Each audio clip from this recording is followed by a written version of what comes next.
Assalamualaikum warahmatullahi wabarakatuh.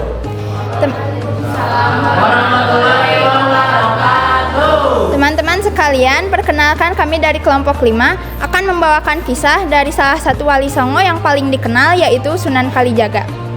Sebelumnya, perkenalkan saya Raisya sebagai narator drama. Saya Lutfi Hamdani sebagai ayahanda dari Sunan Kalijaga serta menjadi yang dirampok.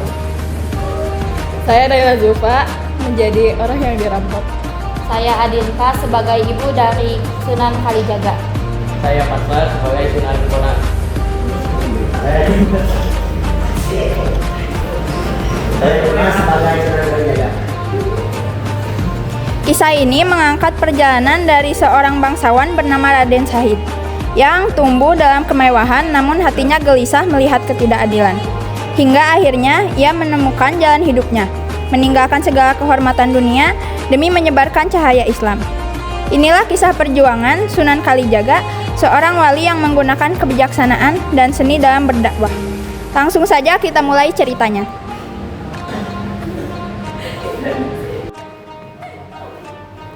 Pada tahun 1450 Masehi, lahir seorang anak bernama Raden Syahid, anak dari keluarga bangsawan. Dari sejak kecil, ia sudah menunjukkan kemampuan spiritual yang luar biasa dan juga memiliki keinginan untuk menyebarkan agama Islam. Karena Raden Syahid tumbuh di lingkungan yang religius. Ayah dan ibunya sering membacakan dan mengajarkan tentang Al-Quran. Mereka juga mengajarkan tentang hukum-hukum Islam dan cerita Nabi.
Isi nafihi abada.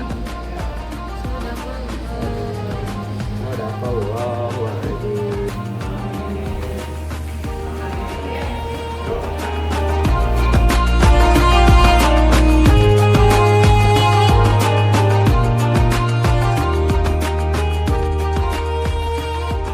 Ya, bagaimana Nabi bisa melakukan perjalanan Islam di dalam satu malam? Untuk itu, nah ceritanya pertama itu Nabi Muhammad dijemput oleh malaikat yang bernama Malaikat Jibril. Setelah itu dia berangkat ke Masjidil Aqsa dengan kendaraannya yang bernama buruk. Nah setelah itu Nabi itu di sana diperlihatkan surga dan nerakanya. Di sana juga Nabi bertemu dengan nabi-nabi terlebih terdahulu yang telah wafat. Sejak muda, Raden Syahid sudah menunjukkan sifat yang berbeda dari bangsawan lainnya. Ia sering mengambil makanan dari gudang milik Kadipaten Tuban, tetapi bukan untuk dirinya sendiri, melainkan untuk masyarakat miskin yang kelaparan. Namun, tindakan ini dianggap sebagai perbuatan memalukan oleh ayahnya, sehingga Raden Syahid pun diusir dari istana.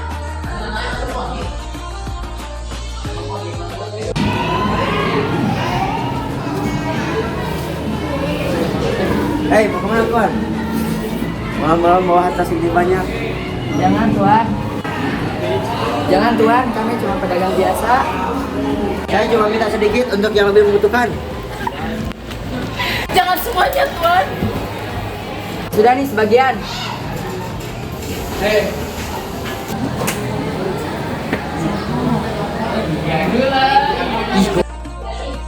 Setelah diusir dari istana, Raden Said pergi ke hutan Jatisari yang kini berada di perbatasan Tuban dan Blora. Di tempat ini, ia mulai hidup sebagai seorang perampok dan mendapat julukan Beranda Lokajaya.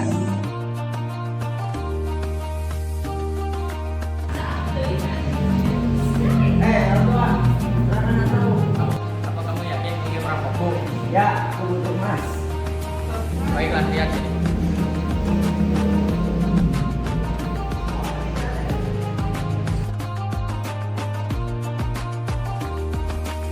Pak, bagaimana ini bisa terjadi? Kau menginginkan emas, ambillah sebanyak yang kau mau. Jika kamu bisa mengubah jadi emas, kenapa kamu masih hidup sederhana? Karena harta bukanlah segalanya, tapi ilmu dan kebijaksanaan jauh lebih berharga. Aku dasarnya selama ini. Ajari aku Raihan. Jika kau benar ingin belajar, maka datanglah dengan hati yang bersih.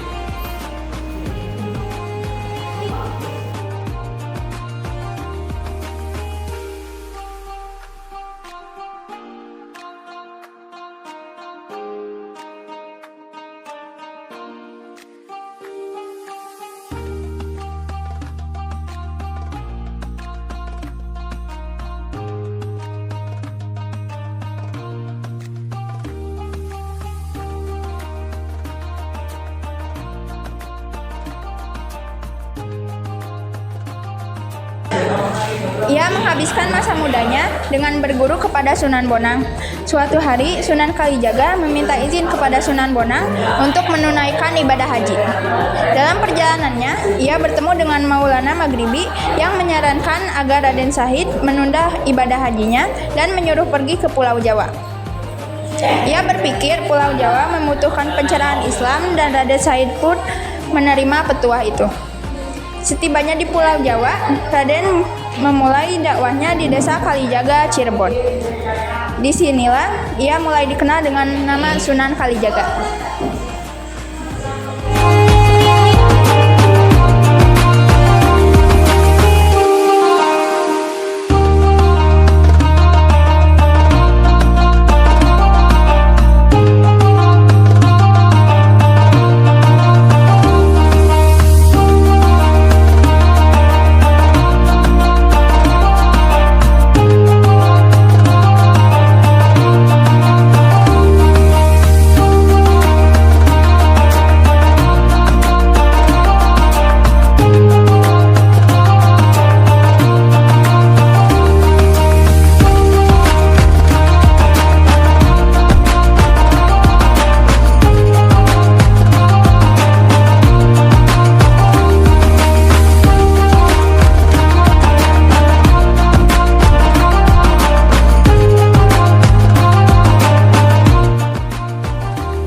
Dan begitulah Sunan Kalijaga menyebarkan ajaran Islam dengan cara yang lembut dan penuh kebijaksanaan. Dakwah yang penuh makna ini terus dikenang dan menjadi bagian dari sejarah Islam di tanah Jawa. Sebuah perjalanan yang mengajarkan kita bahwa ilmu, kesabaran, dan kebijaksanaan adalah kunci dalam menyampaikan kebaikan. Semoga kita bisa mengambil pelajaran dari perjuangan para wali dalam menuntun umat menuju jalan yang terang.